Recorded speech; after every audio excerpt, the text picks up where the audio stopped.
Show me your glory. 오늘 말씀 소녀야 일어나라 라고 하는 제목으로 하나님의 말씀 대언해 드리도록 하겠습니다. 회당장 중에 하나가 배를 타고 오시는 예수님을 맞이해서 예수님 발 앞에 엎드려서 이렇게 절을 합니다. 이 회당장이라고 하는 위치는 지역의 유지예요. 그리고 지역의 종교적 지도자라고 할 수 있습니다. 그리고 회당을 관리하는 이 장로 그룹이 따로 존재를 했는데, 이 장로 그룹 중에 가장 우두머리, 그러니까 뭐 지금으로 치면 수석 장로 이 정도 되는 사람이 바로 회당장이죠. 그러다 보니까 명망도 있고 또 덕망도 있고 사람들에게 존경도 받으며 또 경제적으로도 어렵지 않은 이런 상황 가운데 있는 사람인 겁니다. 백성들의 원로고 종교의 지도자고 이러기 때문에 이 사람이 와서 30대 초반밖에 되지 않았고 갈릴리 촌사람이었던 예수님 앞에 엎드릴 이유가 없었던 거죠. 그런데 이 사람이 예수님 앞에 와서 엎드릴 수밖에 없는 이유가 있었어요. 그게 뭐냐면 딸이 아팠던 겁니다. 이 딸은 어떤 의원들이 치료할 수 없는 질병 때문에 죽어가고 있어요. 딸이 무남 동료거든요. 유일한 딸인데 딸이 죽어가고 있으니까 모든 것을 잃는 것 같은 이런 느낌이 이제 드는 겁니다. 그래서 백부장은 좀 겸손하게 예수님 앞에 와서 엎드릴 수밖에 없는 이런 상황이 된 겁니다. 그런데 사실은 백부장의 겸손은 여기 회당장 야이로의 겸손은 백부장 같은 겸손은 없어요. 그러니까 백부장이라고 하는 사람이 이제 마태복음에 나오는데, 이 사람은 자기 신하가, 자기 종이 아프잖아요. 그래서 종이 아파서 예수님에게 이제 사람을 보내서 오게 하는데, 예수님이 오려고 하니까 백부장이 말려요. 내가 주님을 감히 감당할 수가 없습니다. 주님처럼 높은 분을 제가 어떻게 감당할 수 있겠습니까? 우리 집으로 오지 마세요. 이렇게 감당할 수 없는 분으로 높여드리거든요. 그러니까 자기가 로마의 백부장이고 식민지 국가인 그 유대 민족 중에 한 명이었던 예수님인데 예수님을 완벽하게 이렇게 높여버린단 말이죠. 이게 진짜 겸손이거든요.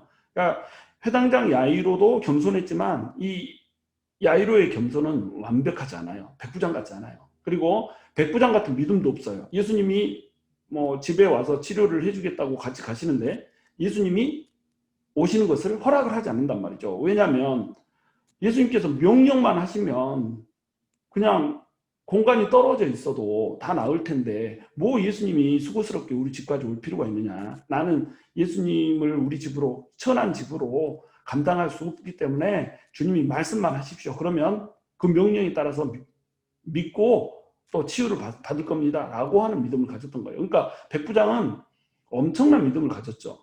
그러니까 이 해당장 야이로는 백부장 같은 겸손도 없었지만 백부장 같은 믿음도 없어요. 그래서 예수님이 오셔서 우리 집으로 빨리 오셔서 손을 얹고 기도를 해 주시기를 이제 바라고 있는 거죠. 손을 얹고 기도를 해야 낫는다라고 하는 이런 이제 신앙을 가지고 있는 겁니다. 그가 엎드린 이유는 딸이 죽게 생겼는데 소망이 없다는 이유 때문에 지금 엎드리고 있는 거예요. 제한적인 겸손이라는 거죠. 그러나 예수님께서는 온전한 겸손, 온전한 믿음이 없어도 예수님 앞에 나오기만 하면 치유를 해주셨어요. 그 어떤 사람도 예수님 앞에 나오고 나서 치유받지 못한 사람은 신약 성경에 단 한 명도 등장하지 않거든요. 여러분, 이 야이로라고 하는 이름은 그 뜻이 하나님께서 비추신다라는 뜻입니다. 하나님이 밝게 하신다 이런 뜻이에요. 이름 뜻대로 그는 지금 빛을 잃어버린 상황 가운데서 빛을 찾아서 온 겁니다. 빛이신 하나님, 빛이신 예수님을 찾아서 지금 나온 거죠. 빛이신 예수님을 찾아서 나왔기 때문에 야이로에게 온전한 겸손과 온전한 믿음이 없어도 빛 대신 예수님께서 빛 주시기를 원하시는 거예요. 주님께서는 회당장 야이로가 믿음이 없었지만 그 믿음의 연약함마저도 도와서 믿음을 크게 만들어 주셔버려요. 야이로의 집에 가는 길에 혈루증 걸린 여인이 끼어들잖아요. 우리 지난주에 설교를 들었듯이 이 혈루증을 앓던 여인이 끼어든 것, 이 사건은 야이로의 애를 타게 하는 이 사건이었거든요. 왜 그때 끼어들어서 새치기를 해가지고 옷을 만지냐 이거죠. 그리고 왜 주님은 굳이 혈루증 걸린 여인이 질병 나았으면 나은 걸로 멈추시지 뒤돌아봐서 이 여인과 실갱이를 하느라고 지금 시간을 지체하고 있냐 이거죠. 그 틈에 우리 딸은 죽어가고 있지 않느냐 이거죠. 근데 이것이 주님 입장에서는 야이로의 믿음을 키워주기 위한 것이었다라고 하는 것을 우리가 지난주에 살펴보았어요. 야이로는 완벽한 믿음이 없었지만 이 혈루증 걸린 여인, 다시 얘기해서 12년 동안 혈루증 앓던 여인이 단 한 번의 터치로, 그것도 예수님을 만진 것도 아니고 예수님께서 만져주신 것도 아니고 그 여인 스스로 예수님의 옷자락을 만졌는데 나음을 입어버리다 이거죠. 그러니까 이 야이로가 보기엔 어떻겠어요? 아, 진짜 빛이구나. 이분이 진짜 빛이구나 라고 하는 것을 깨달았을 거 아니에요. 그래서 이 빛 대신 주님 앞에서 야이로는 지금 소망을 가질 수가 있었던 겁니다. 근데 혈루증 걸린 여인이 나음을 입었고 이제 집으로 딱 돌아가려고 하는 상황 가운데서 딸이 죽었다는 소식이 딱 들리게 되는 거예요. 여러분, 이 딸이 지금 몇 살이냐면 12살이거든요. 혈루증 걸린 여인이 몇 해를 앓았다고 그러죠? 12해를 앓았다고 그래요. 그러니까 혈루증 걸린 여인이 혈루증에 걸려서 슬픔에 빠져들 때에 이 야이로는 딸 하나를 얻으면서 기쁨에 빠져들잖아요. 그래서 12년 동안 혈루증을 앓던 여인의 그 슬픔과 딸을 새로 얻는 야이로의 기쁨이 교차하는 것을 고스란히 이렇게 노출을 시켜줘요. 그러면서 예수님께서 말씀하시는 거죠. 직접 말씀은 하지 않지만 암시하는 거죠. 너의 기쁨이 시작될 때 이 여인의 슬픔이 시작됐다. 이 여인의 슬픔이 기쁨으로 바뀌는 이 순간에 너는 지금 슬픔 속에 잠겨있다. 여인의 슬픔을 기쁨으로 바꾸시고 있는 이 주님이라고 한다면 내 슬픔은 지금 어떻게 될 것이냐. 너는 네 슬픔을 가지고 내 앞에 나왔는데 이 여인이 믿음을 통해서 슬픔을 기쁨으로 바꿨듯이 너 역시 믿음을 통해서 슬픔을 기쁨으로 바꿔야 되지 않겠느냐라고 하는 것을 지금 회당장 야이로에게 확 제시를 해주고 있는 겁니다. 그러나 회당장 야이로는 자기 딸이 죽었다는 소식을 들어요. 회당장의 집에서 사람을 보내서 딸이 죽었다고 통보를 하죠. 그러면서 예수님이 이제 오지 않아도 된다. 더 이상 예수님을 귀찮게 하지 말아라. 왜 이렇게 예수님은 이미 딸이 죽었는데 귀찮게 할 필요가 뭐가 있겠느냐. 이런 식으로 얘기를 하는 거죠. 예수님은 이 상황을 의도했죠. 그리고 완벽하게 지금 컨트롤하고 있는 중이십니다. 회당장 야이로의 딸이 혈루병 걸린 여인 때문에 시간을 지체하면 죽을 거라고 하는 사실을 예수님은 알고 계세요. 그러나 예수님께서는 이 상황을 의도하시면서 야이로에게 단순히 질병을 고치는 분이라고 하는 그 이상의 믿음을 지금 요구를 하고 있는 것이죠. 그래서 회당장 야이로에게 예수님께서 두려워하지 말고 믿기만 하라 라고 말씀을 해주는 겁니다. 두려워하지 말고 믿기만 하라. 네가 딸이 죽었다고 해서 두려워하느냐? 이 사람들이 너에게 내가 필요 없다라고 얘기하느냐? 그러나 이 죽음의 상황 속에서도 나는 일할 수 있고 나는 소생시킬 수 있다. 그러니까 믿기만 해라. 이 얘기를 지금 36절에서 해주고 있는 겁니다. 야이로가 주님을 찾아왔을 때 야이로는 예수님께서 딸을 고쳐주실 거라고 기대를 했어요. 그리고 방금 눈앞에서 12년 앓던 혈루증을 단 한순간에 치유받는 현장을 목격을 했어요. 이제 우리 딸도 나음 받을 수 있어 라고 하는 소망이 싹 틀 때에 딸의 죽음을 접하게 되는 겁니다. 아픈 것을 고치는 것과 죽은 것을 살리는 것은 완벽히 다른 수준이잖아요. 야이로도 이런 이성적인 판단이 있단 말이죠. 아픈 것을 고치는 것과 죽은 것을 살리는 것은 다른 거예요. 그러니까 야이로가 절망하는 것은 당연한 것이죠. 그런데 예수님이 절망하지 말라는 거예요. 야이로한테는 소망의 빛이 꺼져버렸는데 주님은 단호하게 말씀하시는 거예요. 두려워하지 말고 믿기만 하라. 선생을 괴롭게 하지 말라는 지금 불신의 소리와 교차를 하고 있죠. 죽은 사람을 절대 살릴 수 없으니까 더 이상 예수님이 뭐 그동안 엄청나게 많은 환자들을 고쳤지만 죽은 사람을 살리지는 못하지 않겠느냐. 이 불신의 소리가 막 들리는 거예요. 그러면 지금 야이로는 두 소리 가운데 샌드위치 되어 있는 겁니다. 죽은 사람은 절대 못 살린다라고 하는 불신의 목소리와 두려워하지 말고 믿기만 하라는 주님의 목소리, 이 두 개가 한꺼번에 들리고 있는 거예요. 자, 야이로는 지금 어디에 귀를 기울여야 될까요? 또한 야이로는 죽은 사람을 살릴 수 없다라고 하는 그 현실의 눈과 예수님이라고 하면 죽은 사람마저도 살릴 수 있을지 모른다라고 하는 그 믿음의 눈 중에서 어떤 눈으로 바라볼 것인가를 선택을 해야 되는 겁니다.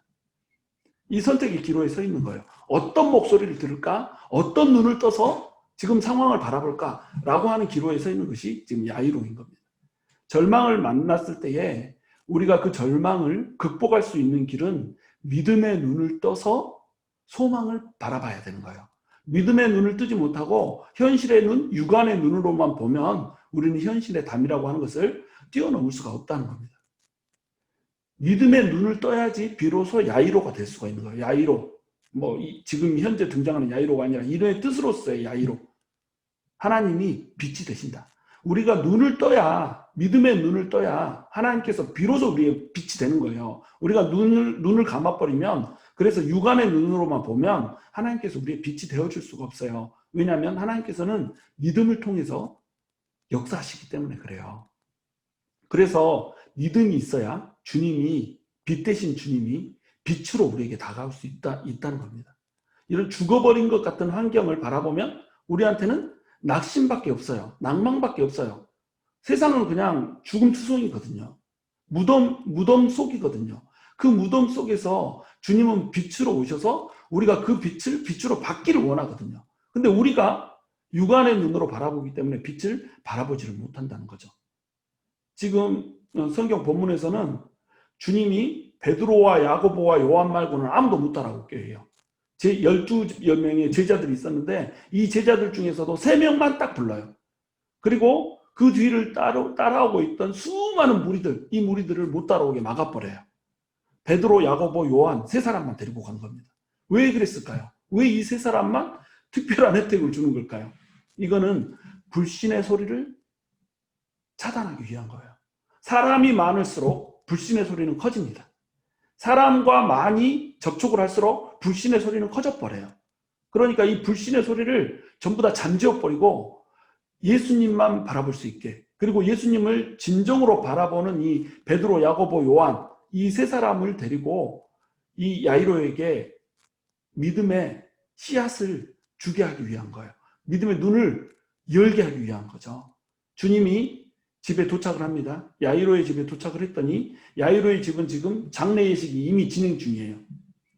그래서 떠드는 사람들의 무리와 슬피 우는 사람들의 무리가 있어요. 이 떠들고 슬피 우는 사람들은 야이로의 가족이라고 보기 힘들어요. 왜냐하면 야이로의 가족은 야이로와 야이로의 부인, 그리고 야이로의 딸, 이렇게 3명이 있었거든요. 그럼 누가 떠들고 슬피 울었을까요? 유대인들은 장례 초반에 직업적으로 이렇게 그 슬픈 노래를 부르고 애곡하는 사람들이 있었어요. 그러니까 프로페셔널 슬픔 갖는 이런 사람들 이런 사람들을 불러가지고 막 슬픈 노래를 부르고 대신 피리를 부르게 하고 울게 하고 뭐 이런 일들을 유대인들은 하게 했던 겁니다. 네가 죽어서 정말 슬프다, 너를 잃어서 너무 이렇게 가슴이 아프다 라고 하는 것을 이 프로페셔널한 사람들을 불러가지고 이렇게 잘 울게 이렇게 만들었던 겁니다. 그래서 아무리 가난한 사람이라고 할지라도 유대인들은 자기 아내가 죽으면 피리 부는 자 1명, 애곡하는 자 1명은 반드시 고용을 했어요. 그래서 돈을 주고 이 사람을 써서 피리 불면서 또 슬퍼하게 이렇게 만들었던 겁니다. 근데 야이로는 사회적인 지위가 있잖아요. 명망도 있고 돈도 있잖아요. 그러니까 여러 명의 애곡하는 사람들을 이제 고용을 했던 거죠. 전문 슬픔이들을 고용을 해가지고 울게 이렇게 만든 상황인 겁니다. 그 사람들이 진정으로 슬퍼할까요? 그렇지 않죠. 그냥 직업으로 이제 슬퍼하는 이런 사람들인 거죠. 그런 사람들에게 예수님께서 이제 묻습니다. 어찌하여 떠들며 우느냐? 어찌하여 떠들며 우느냐? 이 아이가 죽은 것이 아니라 잔다, 이렇게 말씀을 하십니다. 여기서 잔다라고 하는 표현은 진짜 잔다라는 말이 아니고 예수님이 창조주이시고 맨 태초에 생명을 주신 분이잖아요. 모든 만물에게, 모든 동물에게 생명을 주신 분이고 인간에게 생명의 호흡을 넣어주신 분이 예수님이잖아요. 그럼 창조주이신 예수님 앞에 죽음이라고 하는 것은 뭐예요? 잔다는 것과 다를 바가 없다는 겁니다. 아무것도 없는 상태에서 무생물에서 생물이 있게 만드셨고 진흙을 빚어서 생명이 없는 흙에다가 숨결을 불어넣었을 때 이 사람이 생명체가 됐잖아요. 흙으로 빚어진 이 사람의 형상만 있는 이게 생명이 돼버렸단 말이죠. 그러니까 먼지였던 존재에게 생명을 줄 수 있는 분이라고 한다면 잠자는 것이나 죽은 것이나 무슨 차이가 있겠냔 말이에요. 그러니까 이 아이가 죽은 거 맞지만 내 앞에서는 자는 거다라고 얘기를 하는 거죠. 그러니까 이 사람들이 비웃어요. 가족이었다면 비웃지 않겠죠. 그래 소망을 좀 가져볼까 이렇게 하겠죠. 근데 코웃음 치면서 비웃는 거죠. 비웃는 데는 이제 두 가지 이유가 있어요. 하나는 뭐냐면 이 사람들이 소녀가 죽었다는 것을 확실히 확인한 겁니다. 정말로 죽었다는 것을 알기 때문에 죽었는데 잔다고 하니까 비웃죠. 그 다음에 두 번째로는 이들은 죽은 자는 다시 살 수 없다라고 하는 이성적인 지식이 있었던 거예요. 여러분, 기독교는 이성과 논리와 체계를 가진 신앙이에요. 기독교는 불타는 논리라고 부를 정도로 엄청난 논리를 가지고 있습니다. 엄청난 체계를 가지고 있어요. 제가 불신자들과 똑똑하다는 이 박사들, 생명공학을 한다는 이런 사람들과 예수님의 존재에 대해서 또 하나님의 존재에 대해서 논쟁을 해봤지만 단 한 번도 논쟁에 패해본 적이 없어요. 왜 그러냐면 불타는 논리이기 때문에 그래요. 기독교는 그냥 이렇게 이성 없이 맹목적으로 믿는 체계 없는 신앙이 아니라는 거예요. 불타는 논리로 튼튼한 체계적 기반을 가지고 있는 것이 바로 기독교 신앙이란 말입니다. 그런데 동시에 기독교는 신비와 초월과 기적을 가진 신앙이거든요. 다시 얘기해서 초월하신 하나님이 우리 안에 내재하시고 계시는데 그 내재하신 하나님이 그 초월의 능력을 가지고 우리 안에 들어와버린 것, 이것이 기독교적 신앙이거든요. 그러니까 우리의 이성을 뛰어넘는 일들이 얼마든지 일어난다는 겁니다. 그래서 이성을 뛰어넘지 못하는 신, 이런 신을 우리가 믿을 필요가 있을까요? 우리의 사고 체계, 우리의 현실에서 만나게 되는 현실적 경험, 이런 것들을 뛰어넘지 못하는 신을 우리가 뭐하라 믿습니까? 믿을 필요가 없어요. 죽은 사람을 살리는 것을 하지 못하는 신이라고 한다면, 망할 것 같은 상황을 전복시킬 수 있는 능력을 갖추지 못한 신이라고 한다면 뭐하려고 신을 믿어요? 뭐하려고 하나님께 우리의 열정을 바치고 뭐하려고 하나님께 우리의 물질을 바칩니까? 그 돈 가지고 그 열정 가지고 재밌게 니나노 튕기면서 놀지. 하나님은 이성을 초월하는 초월자이시기 때문에 우리의 신앙의 대상이 될 수가 있는 거예요. 그 하나님이 육신이 되어서 인간으로 오신 것이 바로 예수 그리스도란 말이죠. 그러니까 예수님은 지금 이성을 초월하여서 하나님을 나타내는 분, 그것이 바로 우리 주님이라는 거죠. 근데 사람들은 하나님을 잘 믿게 하기 위해서 주신 이성을 발동해서 불신을 갖게 되는 겁니다. 그러니까 사람이 많으면 많을수록 어떻게 되겠어요? 사람들은 다 불신하기 때문에 불신은 커지는 거예요. 그래서 애곡하는 자들도 전부 다 내보냅니다. 따라오는 사람들, 제자들, 애곡하는 사람들 전부 다 들어오지 마. 나만 있을 거야. 그리고 베드로, 야고보, 요한만 있을 거야. 이렇게 전부 내보내요. 그리고 가장 절실하게 소녀가 살아나기를 바라는 부모들만 그 자리에 남게 하는 거예요. 이 부모들은 아직 믿음이 없죠. 그러나 이 부모들은 자기 딸이 죽은 거잖아요.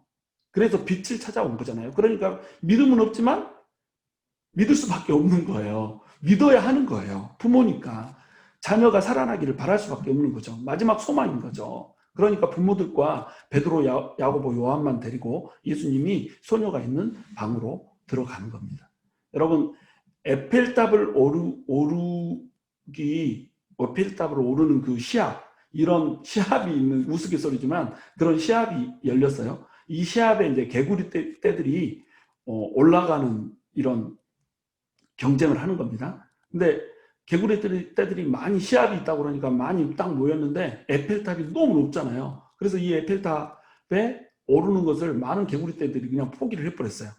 저 에펠탑 너무 높아서 오를 수가 없어.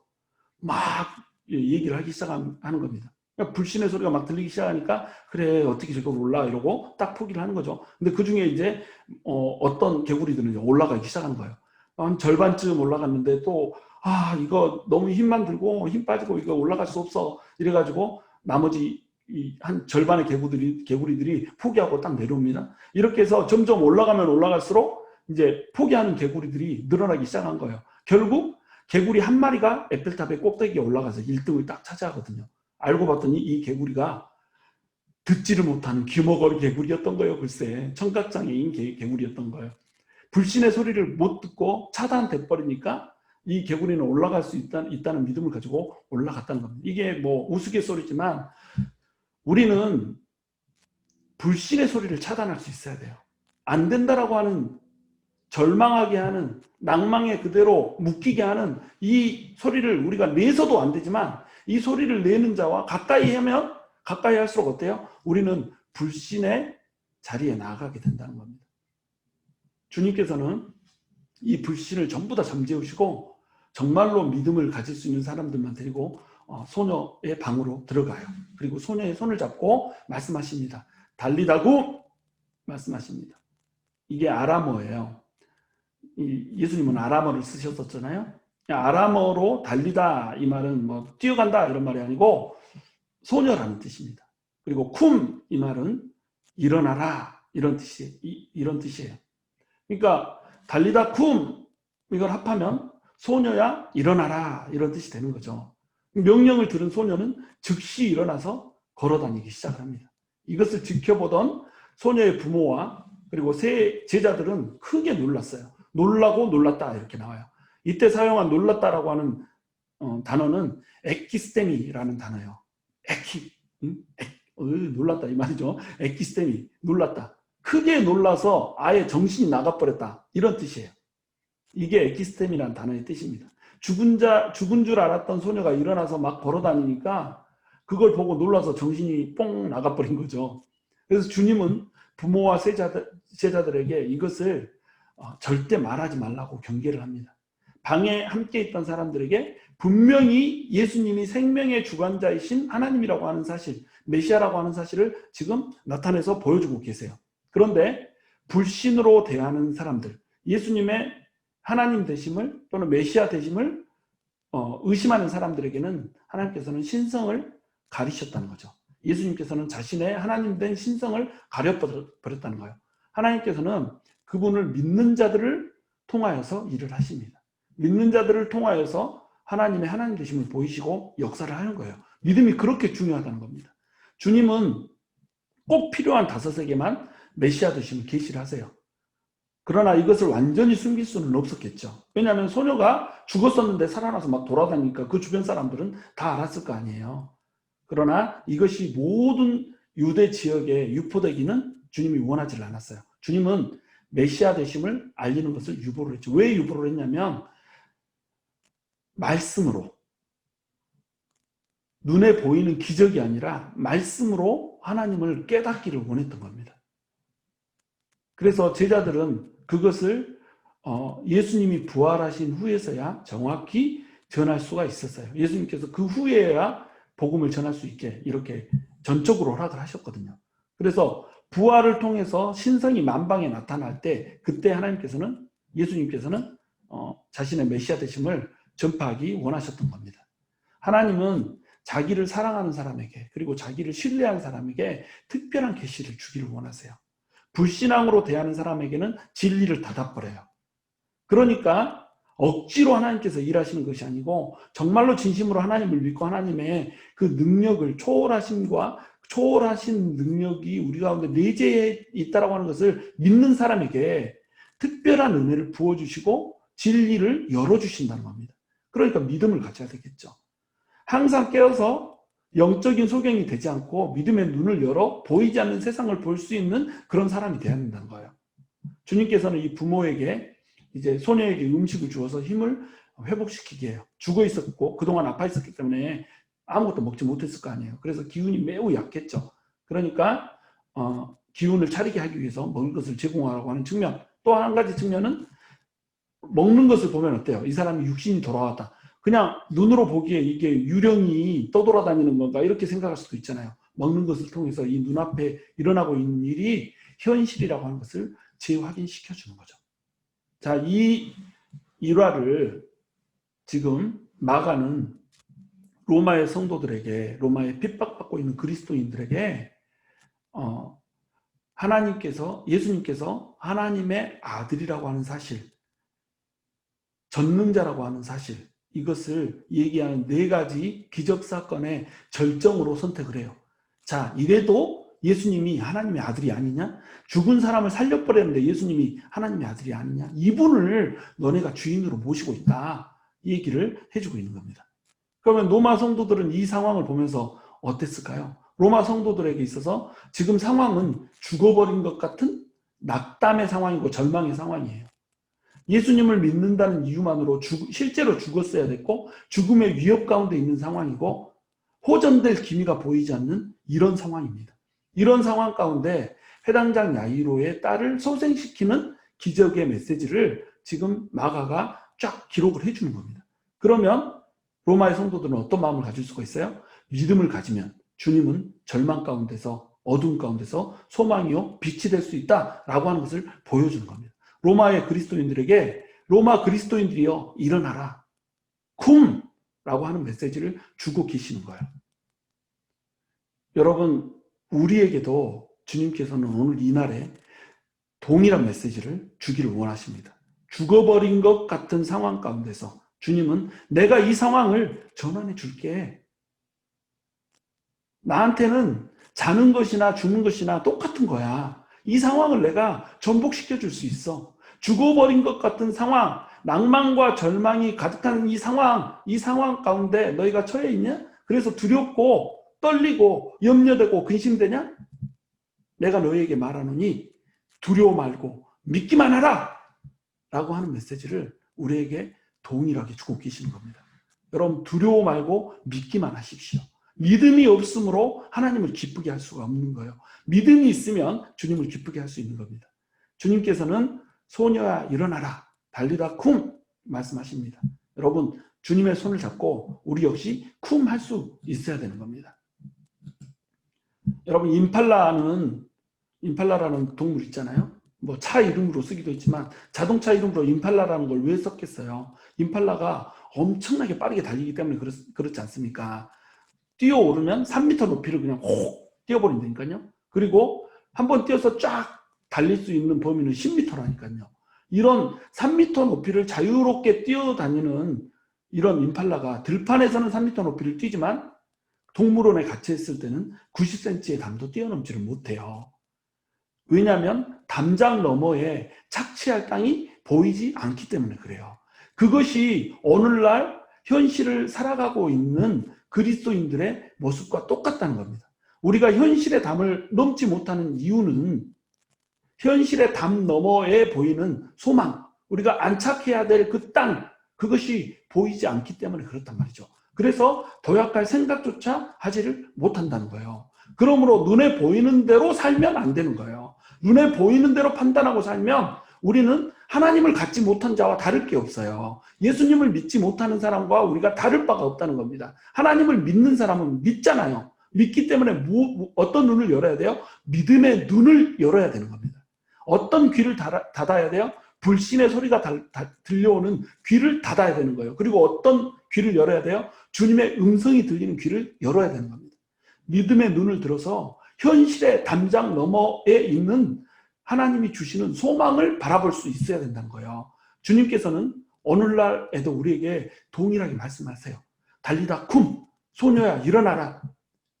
이렇게 우리에게 말씀하신다는 겁니다. 쿰! 일어나라! 죽어버린 소망이여 일어나라! 죽어버린 건강이여 일어나라!